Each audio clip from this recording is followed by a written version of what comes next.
Dear guests, welcome to the Watcher Poll. It is my great pleasure to welcome today with us Mr. Stefan Schnoll from Austria, Deputy Governor in the state of Salzburg. Stefan, good afternoon. Good afternoon. Thank you very much for the invitation. It is great pleasure having you here with us ahead of the European elections, which are taking place in all the EU member states this weekend. We're going to get the new leadership of the EU institutions, but we would like to discuss with people who are closer to the people on the ground. And that's why thank you very much for accepting our invitation and being today with us. I'm going to start with one very basic question regarding the previous mandate of the EU institutions. And I'm wondering, what did you see as the key moments of the EU institutions in your state? What would you mark? Is that COVID? Is that current security situation in Europe or something else? I mean, there were several challenges. When I think back, it's amazing what happened in the last years. Of course, there was COVID, there was the war in Ukraine, and many other challenges. But trying to think ahead, I think we stepped out of this pretty well when I compare Europe or my country, Austria, or my state, Salzburg, to other regions. I think we're looking pretty good. We managed to get probably the best out of these very difficult situations. Do people in your state, do you have a feeling that they feel connected to the European Union? And do they understand, do they follow everything what has been decided here? Are they aware of the importance of the European Union and the decision-making process taking place in Brussels? I guess it's probably the same here, like in other regions. It depends where you live. I'm right now in the countryside. Probably elderly people from this specific part of my state, they do not care too much. I mean, they are affected like many others or like all of us, but they do not follow. It's probably an issue when it comes to how they receive media and consume the different channels. I think this is probably one of the reasons. But when I think of infrastructural issues, Austria is very much, and Salzburg especially, is very much affected of transit issues, for example. I'm in charge of traffic infrastructure. These are one of the big issues.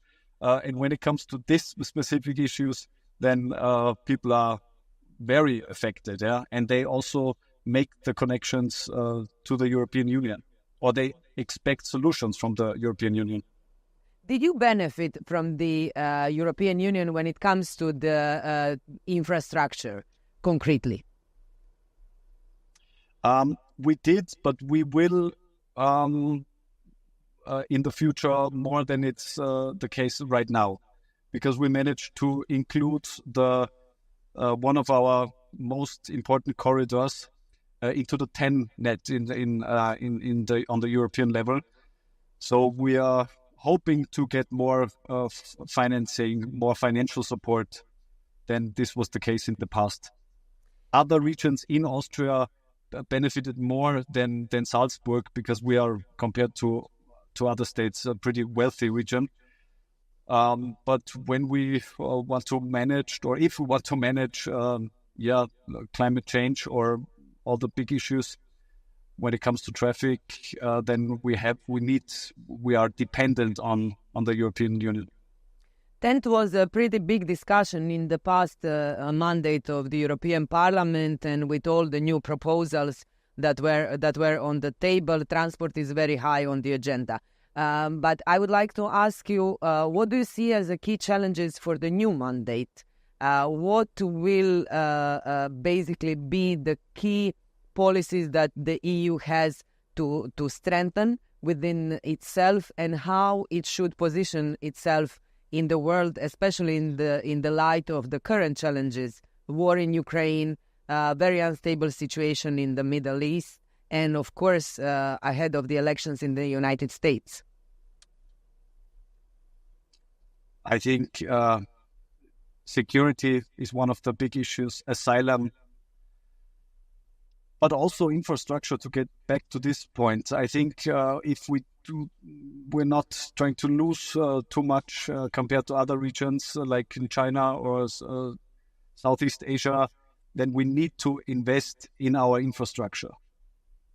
This is, I'm pretty sure this is will be one of the big issues. But transport is, Andrea, I can still hear myself very, very annoying. Oh, okay. Sorry, we're gonna technically sort it out. My question goes when you mentioned the investment, how we should attract investment in Europe and how we should secure our supply chain. Yeah, this is one of the key questions. But I'm pretty sure if we stick together and are willing to invest also in the big infrastructure programs, then we can build up also our own supply chains. It's one of the big challenges will be to become independent from the Chinese market. I see in my own responsibilities, in my own specific fields, that we are dependent on, in every single case, to China. This will be a big issue in the future. Yes, this is what is also in many analyses seen as the key priority for the European Union for the next mandate in order to secure independence in many areas, from energy to raw materials and so on. But I am wondering, when we talk about the European elections, what do you see now in the public area in Austria as questions mostly debated? What do candidates from different parties which are running in the elections in Austria debate the most? Asylum, bureaucracy, even if they are not personally affected by it, but they say that they always connect the European Union to bureaucracy. Some say that the European Union is taking care of daily business or daily life business, so to say, and is not able to confront the big challenges. So like the geopolitical challenges. Yeah, so you believe that in the geopolitical sphere, Europe should be stronger and should position itself. I am wondering, when we talk about... This is one, sorry to interrupt you, this is one of the things that people are talking about, but I'm still trying to make a point describing that the European Union is also able to change your life for the better, also in the small things like the common chargers for the mobile devices. Yeah, I mean, this is not the changed the lives to the better in a small field, and this is also the story we have to tell. Sure, absolutely. This is important for everyday life, although it's not a big. So the balance between big and small things, and at the same time those that people see and that are visible in every day's life are basically a very important one. You are coming from OVP, and which is member of the European People's Party, so I cannot miss to ask you, what do you expect, what the result is going to be in these elections, and who is going to lead the European Union in the next mandate? I hope, of course, that EPP will play a very strong role. I think the European Parliament needs a strong EPP party family. Our situation here in Austria is also very closely linked to domestic politics. Here we're having elections on a federal level in September, in the end of September. So I hope that people are able to differ and differentiate between the different levels and do not mix together all the different political issues. So this is what I hope. But we will see.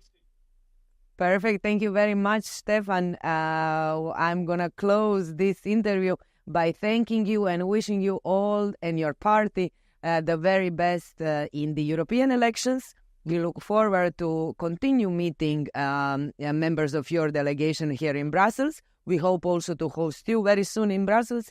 And we wish you all the very best in the federal elections at the end of September.